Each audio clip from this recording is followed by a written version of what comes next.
Manoel, if you don't mind, I need to make an introduction for you because it's really a great pleasure and honor to have you with us today. So first of all, dear colleagues, good afternoon and welcome to the VACCELERATE webinars.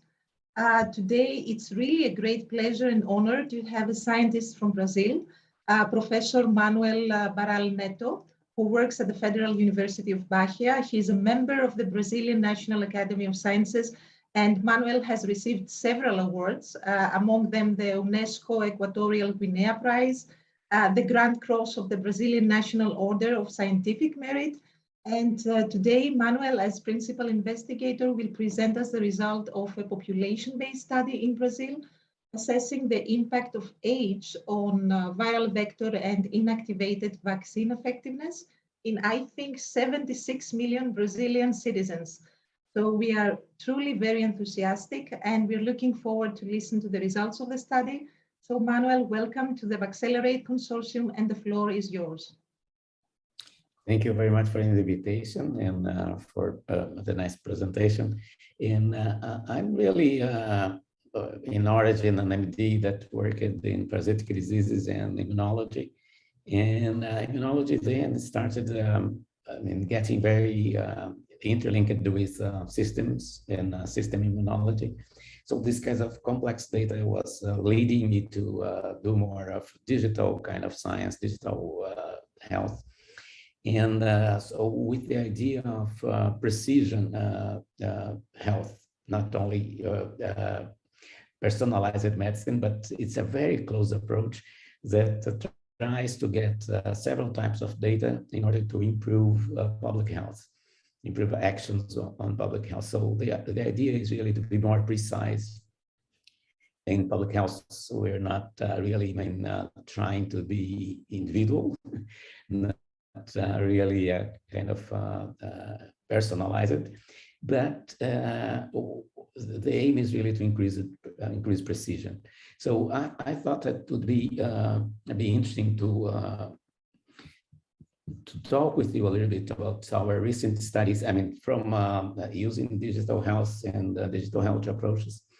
Then we were challenged in Brazil by our institution, by Fiocruz, and also by the Ministry of Health, to really explore the vaccination campaign in Brazil, anti-COVID vaccination in Brazil, in order to see what's going on. Brazil started using 4 vaccines with 3 different platforms, so it was really necessary to look of what was going on here and what we have it. So can you see the screen? Yes, we can, Manoel. Okay, very good. Then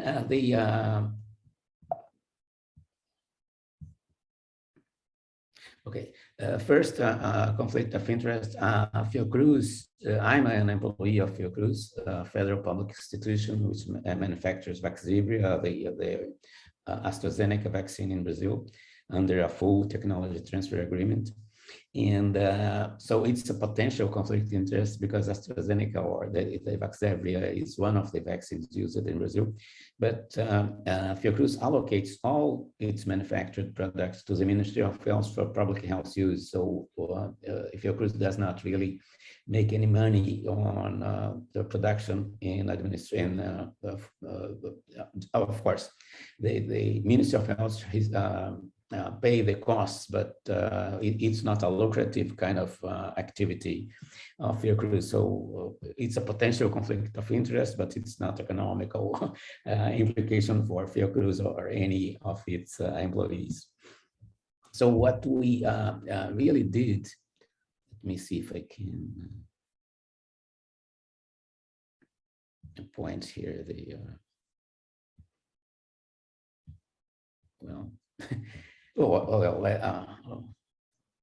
having some trouble here in highlighting, but I hope that it's okay.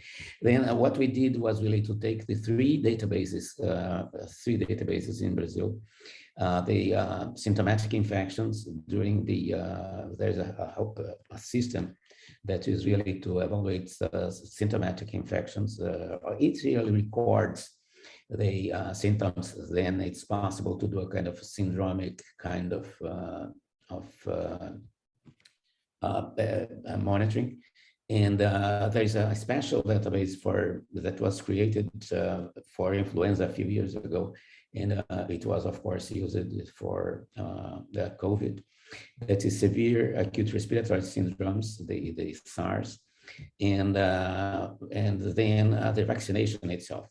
So what the information technology at the Ministry of Health did for us was really to put a kind of a code in this database that we could get the same people in the three databases. We could link deterministically the three databases. We don't know who we are linking, but we know that it's the same person. That is, of course, an important aspect for evaluating effectiveness. That was the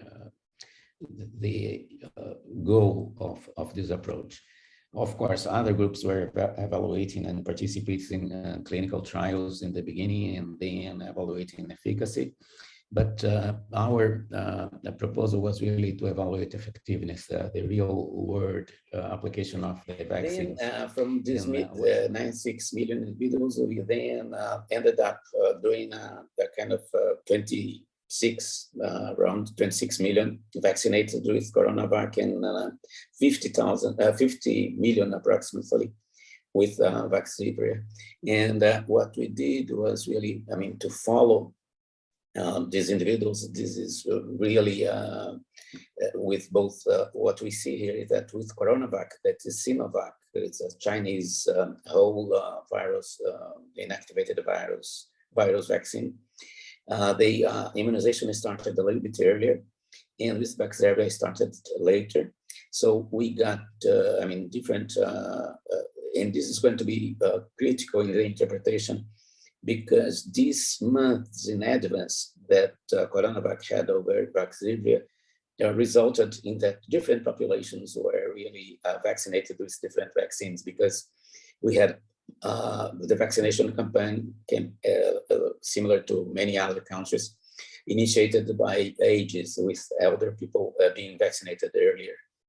So this is a kind of thing that we always have to remember when comparing effectiveness in Brazil. And anyway, if we separate the two vaccines that we were able to evaluate at this time, because Pfizer and Janssen was, both were used later on in Brazil. So after these initial steps, I will show some results on Pfizer and Janssen, but mainly Pfizer, because Janssen was a limited number in Brazil. So what we have here, if we see the left panel of Vaxzevria, we see that in each color of the bar indicates infection, hospitalization, intensive care unit admission, or death. And what we see here is that we see the overall population and then divided in brackets of age less than 60 years to more than 90 years.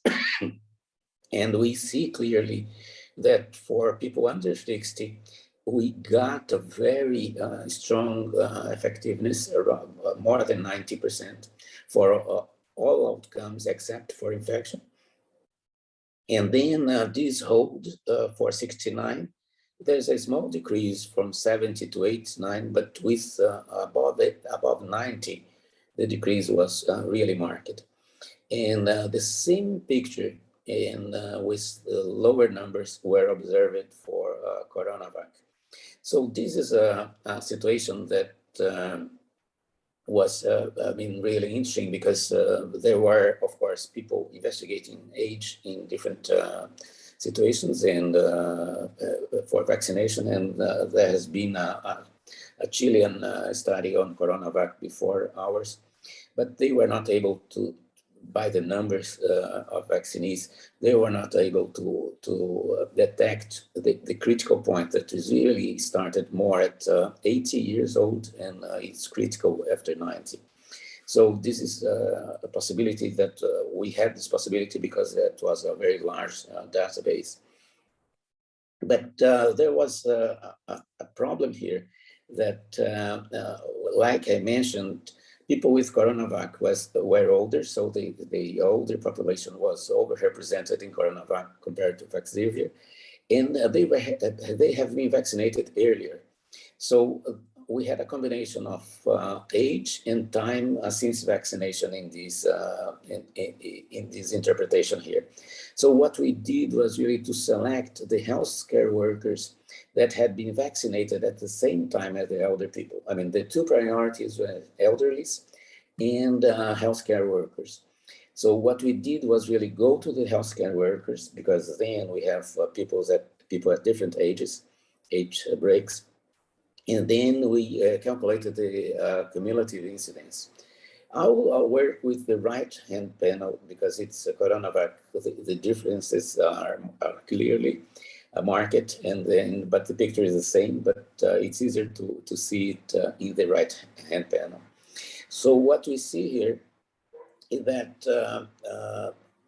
we are seeing days since the fully vaccination, up to 3 months, in incidence, and we see that there's a clear, and each color represents an age range, with the blue at the lower part. The blue at the lower part is less than 60, and this kind of I don't know how to call this upper curve. I don't know this color. It's really people are above 90, and so what we see here that we eliminated the point of time since vaccinated vaccination, because we used people at different ages, but immunized at the same time.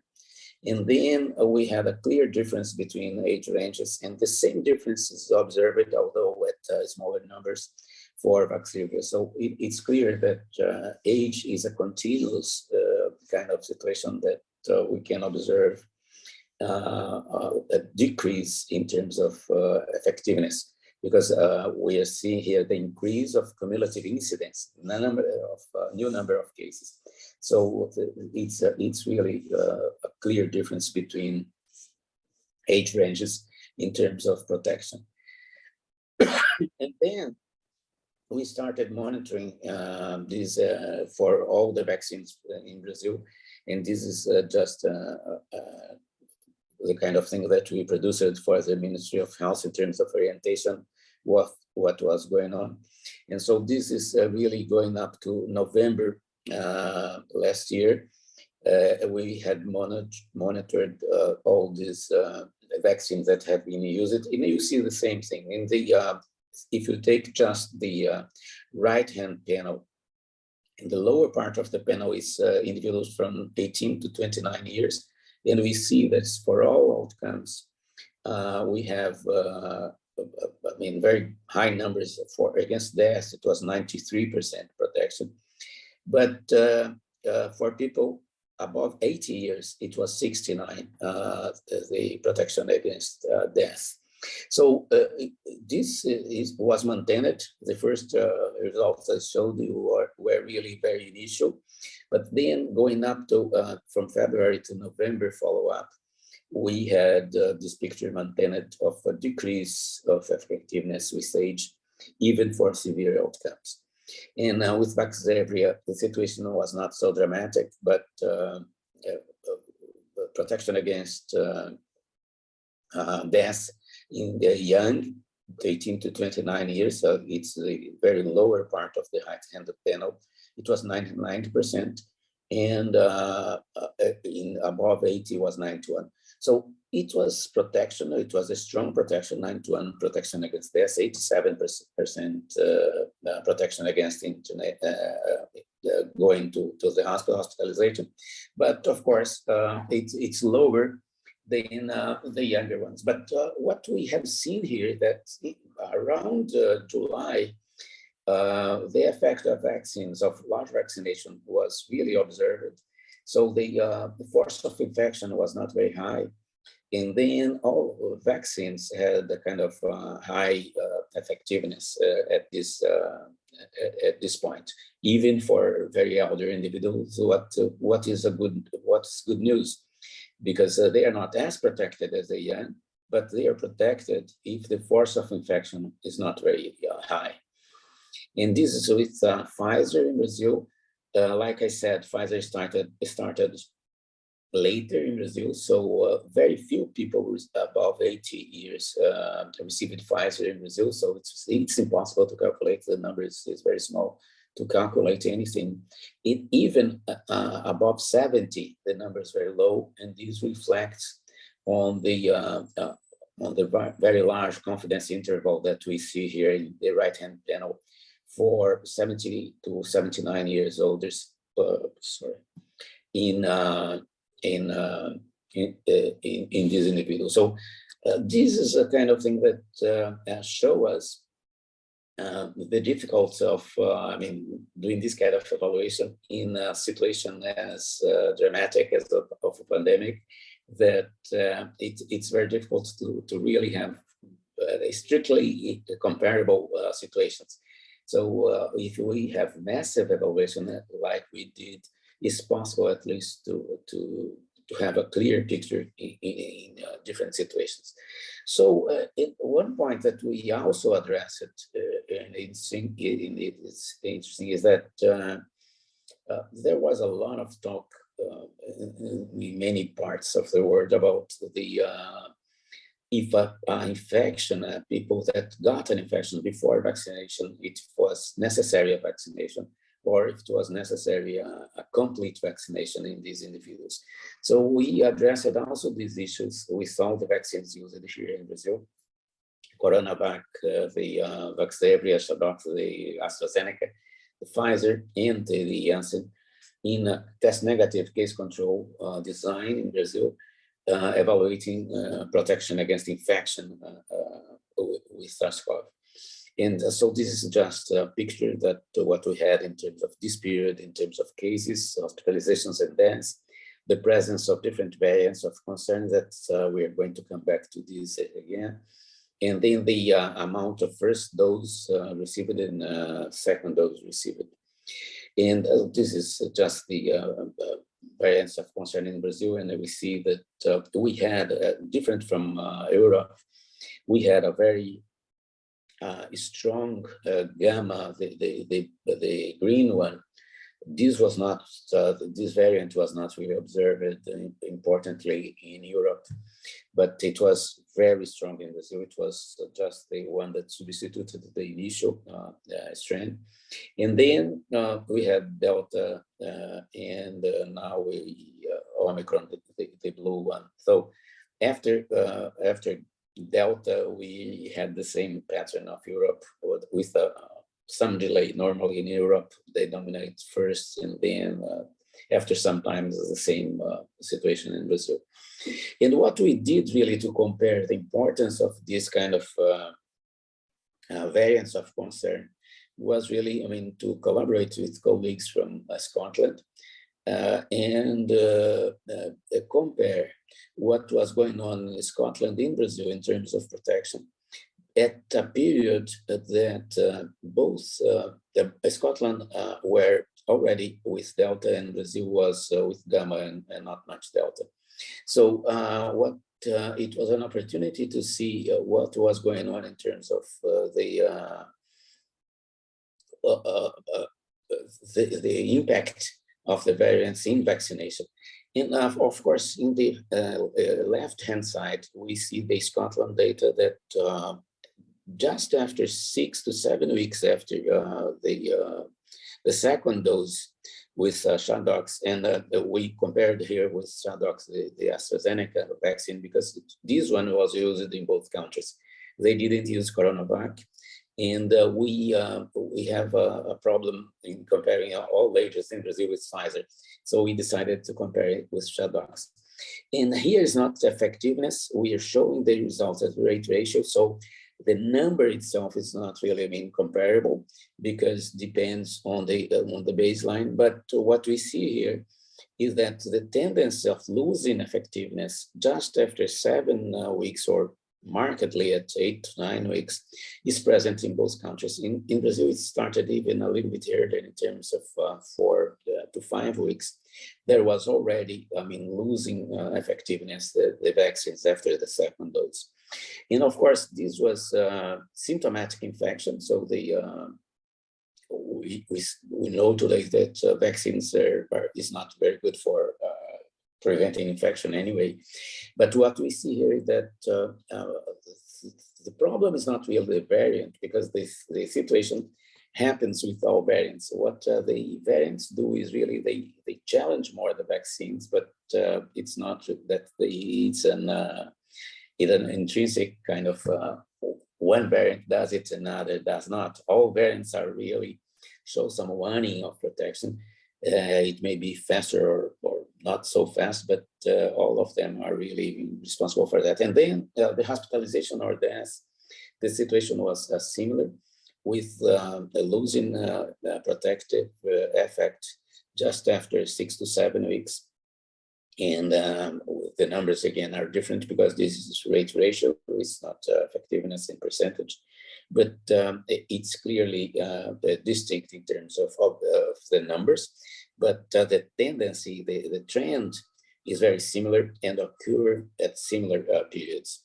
So this is a situation that is interesting because, of course, showing similar results with different variants and in countries that are very distinct in many situations, in various situations, it's really, very strong in terms of conclusion that one was present in any situation that's possible to evaluate.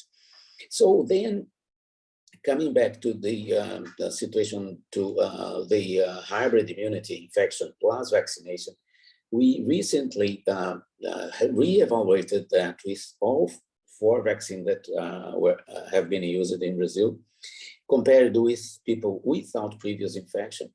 And what we see here in the orange dots are really the severe outcomes. And in green dots, we see the symptomatic infection. And compared with without previous vaccination, we see that the full vaccination on previously infected individuals, it's really, it's really a large gain in terms of preventing severe diseases. It's close to 100% in Janssen, in Pfizer, Shandox, and CoronaVac. All the vaccines are really very potent in holding severe diseases. In any of these vaccines, they are very protective in people that had been, this is a kind of protection over the protection conferred by the previous infection. So it offers a lot of additional protection, the immunization with any vaccine. And in the lower part, we compare then with people that unvaccinated individuals just with previous infection. And we see that then the protection is not as solid because they were not vaccinated in, but we see that there is additional protection with all vaccines, mainly with the against severe outcomes. So the message is it's very clear, and that the infection is protective, of course, against severe disease, not against against infection. If you see the red dots here, without vaccination, we see that protection against infection is around 20%. It goes up to 50% in some very short period of time. And then protection against infection is not really, very strong with the infection only, and vaccination is not also so, but against severe disease, that is really, an important point in terms of protection. The combination of infection plus a complete vaccination, and because we have shown here, this is another approach for this problem that we did with all the vaccinations. It's highlighted here just the lines circled with this red image, it's really the same vaccine that is Vaxzevria, the AstraZeneca vaccine, without pre-infection, vaccination. Then with vaccination, just 14 days after the first dose. And then in the third lower circle, red circle, we see the after 2 doses and after 14 days after the second dose, we see there's an increase of more than 50% protection over the protection conferred by infection only. So it's clear that vaccination, the complete vaccination, it's really important in terms of protection. And this is for symptomatic infection that is over than 50%. Protection against symptomatic infections it's not trivial. And if you go to severe outcomes, hospitalization and death, we see that we go up to more than almost 90% protection over only infection with the Shadox vaccine as a complete or the 2-dose vaccination with the Shadox. So it's really a clear improvement of the protection conferred only by the infection. So this is a kind of thing that took a lot of discussion in many countries. Some people, including many important immunologists, that thought that infection was enough to protect. And we see here that it's protective, but it's not as good as a complete hybrid immunization with even infected people can really benefit from vaccination. And also, but the clear point here is that we know that all vaccines lose protection mainly against infection, but it may also lose something against severe outcomes. But it's how long does the protective effect last? And what we addressed was really, starting a series of investigations evaluating one of the protection. And the first one was with CoronaVac, because CoronaVac was largely used in Brazil. And it's also vastly used in the whole world. Until recently was the vaccine with more doses applied worldwide. And what we see here is that, and it was just a month between the first and the second dose. So it was easier to have numbers to compare. It was faster to have numbers to compare complete immunization, complete original immunization for CoronaVac than to other vaccines that, like Vaxzevria, that had in Brazil a period of 3 months between the first and the second dose. So what we did was really compare, and now we're talking about this kind of test negative design. And we got almost 23, I believe over 23 million individuals, and compared at the end large numbers of 30,000 hospital deaths to 140,000 deaths. In cases and controls to really have the importance. And what we see here is that D2 is the second dose of the vaccine, and we see that after and days after the second dose, from the 0 to 13 to more than 180 days, and we see this one in this decrease in protection. This is vaccine effectiveness in percentages. So there's a clear decrease, and then over the CoronaVac is applied the booster with Pfizer, then the protection increases a lot over the best period, the best protection observed after the second dose. So against infection, the booster was very effective in terms of giving a rebound of protection against infection in the left side and against severe outcomes in the right-hand side. And what we see here that then we investigated the effect of age. And what we see in the left-hand side is really individuals that have been 18 to 59 years against infection. And then we see that the booster went up to more than 70%. But when we compare in the same situation, individuals of 18 or above years, we see that the booster does not reach 60% protection against infection. So it's again very clear the effect of age on lack of protection in elderly. And here, what we did was really the same kind of comparison, young and elders, for hospitalization and death in the green spots. What we see here is that for the very young individuals, it was almost 80% at the end of the period of observation. After 6 months after the second dose, there was still similar, close to 80% protection.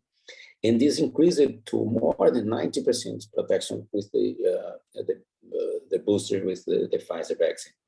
But comparing with the elder individuals in the same situation, the protection, the initial protection of the second dose, 180 days after the second dose, was only around 40% compared to more than 70% in the others. And it went up, of course, the booster Pfizer, the D3 booster, the very right part of the right figure. We see that hospitalization improved a lot from 40 to almost 80%, but not as close to 90 something as in the other situation. So the effect of age is really critical in the beginning, and after the booster. Even after the booster is important. I will be a little bit faster now. I guess we saw this. So let's see just the combination. What we have shown previously was really the CoronaVac, the Sinovac vaccine, and a booster with Pfizer. What I'm showing this situation here is that any vaccination, any 2 doses of Vaxzevria or CoronaVac or Janssen or Pfizer, and a booster with Pfizer, because I mean in Brazil the Pfizer was selected almost exclusively, not at all, but it was a lot of individuals who received the booster with Pfizer, regardless of their previous immunization. And what we see here, if we take the 3 right-hand side columns that we see in this graphic, and taking only severe COVID, that is really these red dots, what we see is that people with between 18 and 59 years, they have over 90% protection against severe outcomes. And from 60 to 79, this decreases to about 80. And for people above 8 years of age, the decrease starts earlier because with the other ages, it holds up to 100 days or something like that. And with the elderly individuals, the decrease starts already with 1 month, 30 days after the booster. It starts somewhat, and this goes down to 60%. So compared with the very young, we have a difference between 60% after 120 days to almost 90% in the very young individuals. So it's clear that we have a difference, an important difference. And even in the Omicron period, we see the same situation, that younger individuals are very high in protection, and with elder individuals, there's a decrease that is occurs earlier and it's faster. And this is it's not a study from us, but also showing in Finland data against Omicron with elders, and there they had higher protection. So it's possible that this depends a lot on the force of infection and medical care. So we have to be careful in interpreting the data from different countries with different situations. But this is the results with Comirnaty. And so I'm going to the end here. It's just to showing the individuals from 12 to 13-year-olds in Brazil. The situation is very similar. In the left panel, we had a clear decrease of that very fast decrease of protection against infection in the Omicron period, even in very young individuals. But the protection against severe outcomes in the high-trend side, it maintains for this period. That's not long enough. So I can close the presentation just recapitulating some of these aspects. There's a clear and marked age-related decrease of vaccine effectiveness. The age-related decrease is observed after 60 years, but it's more intense after above 80. And the vaccine effectiveness against infection is very modest already. I mean, it's clear that with Omicron. But the effectiveness against severe outcomes wanes with the wane. I didn't show clear that, but it's observed in our data, but in many other data also, that each new variant, the waning, it's more marked. And then that waning against severe outcomes is observed even 4 to 6 months after the last dose or the booster. So there is not much protection against infection, and with Omicron it's very fast, the waning, but the protection against severe outcomes is holding. It's losing effectiveness at each round of variants of concern, but it is still very high, but also reflects age influence. And a booster dose with Pfizer vaccine leads to expressive higher protection against severe COVID, regardless of the initial vaccination.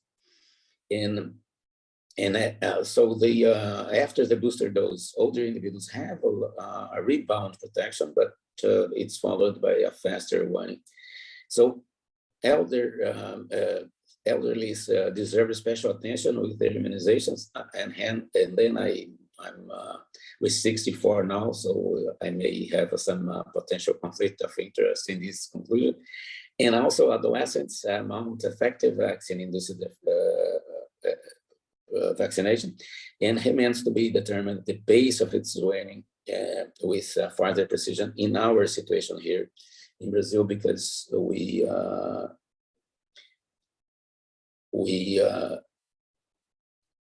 don't have. So try to stop here. I don't know if it's working. Okay, so we don't have our vaccination of younger and children, adolescents and children was started late, so we don't have a long follow-up yet. But then the conclusion is that age is critical, and we have to be very careful in conducting the next steps in this kind of use of vaccines. And how many doses we are going to need, it's also another point. And now with we don't know if with monkeypox we will have some influence on this kind of response, because it's a virus that is very able to recombine and change and recombine with other viruses. So let's see what we're going to face it. Step by step, Manoel. First of all, we sincerely thank you very much for this precious data, which emphasize also the importance of having, as you said, real world evidence. We have few questions from the audience, starting from Jürgen.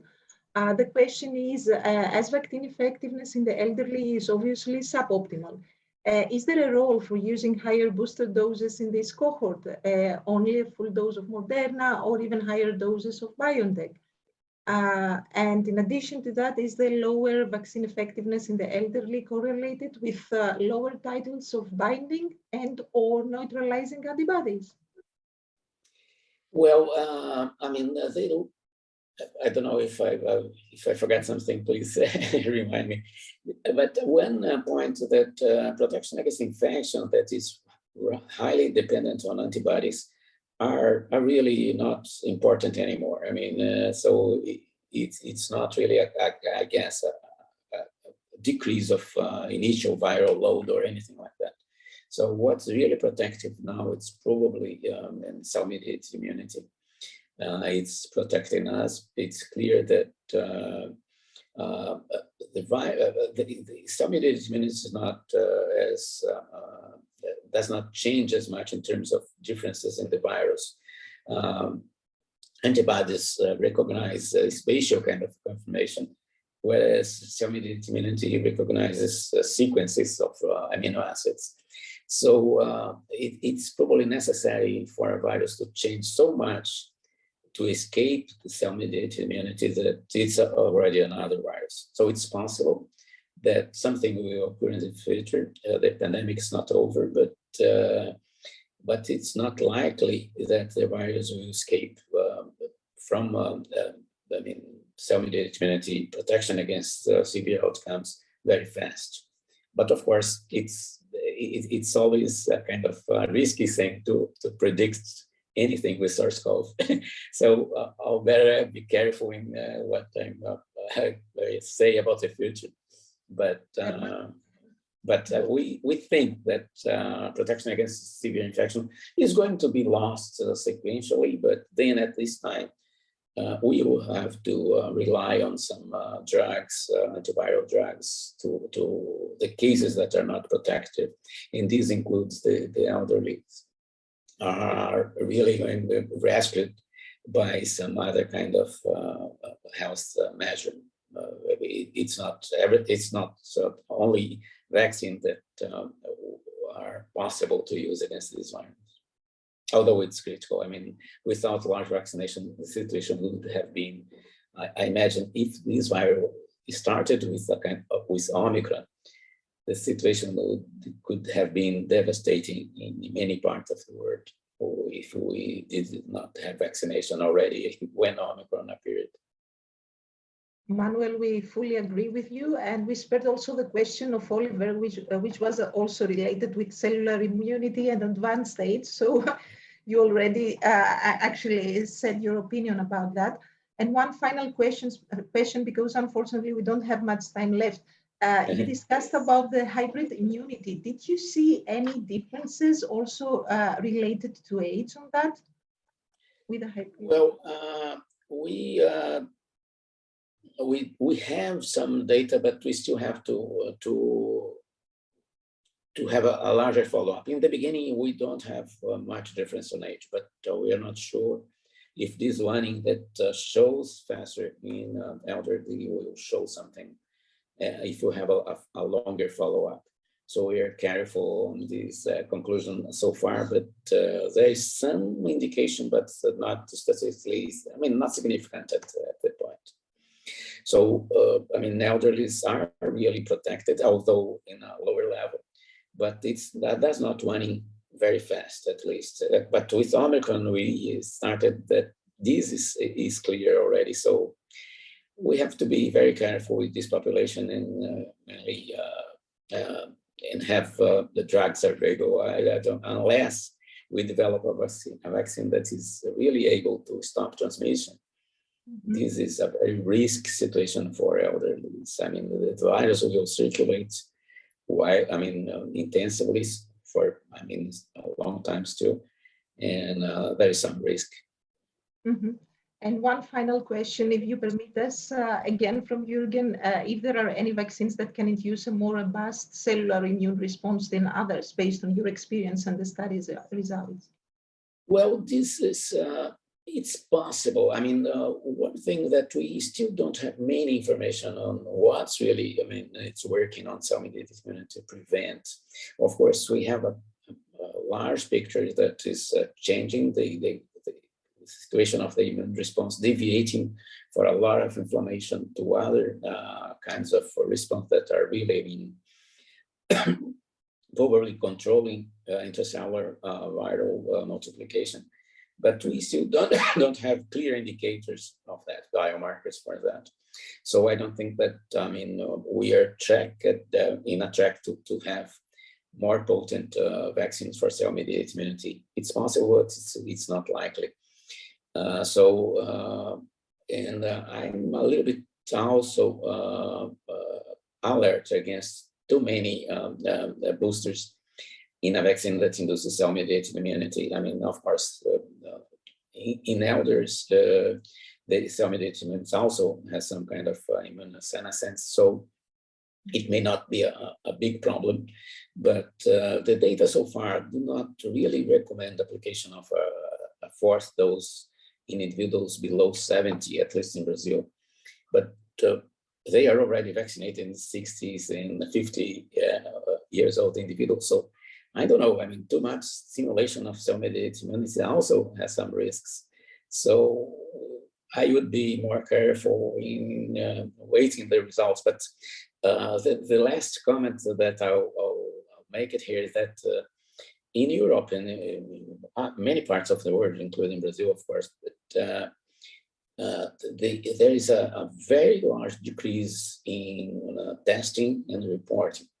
So evaluation of effectiveness is going to be very hard. So we're now starting some kind of blind flight in terms of what's going on in a population level, because it's not possible to do the same kind of studies because we don't have enough tests, test results.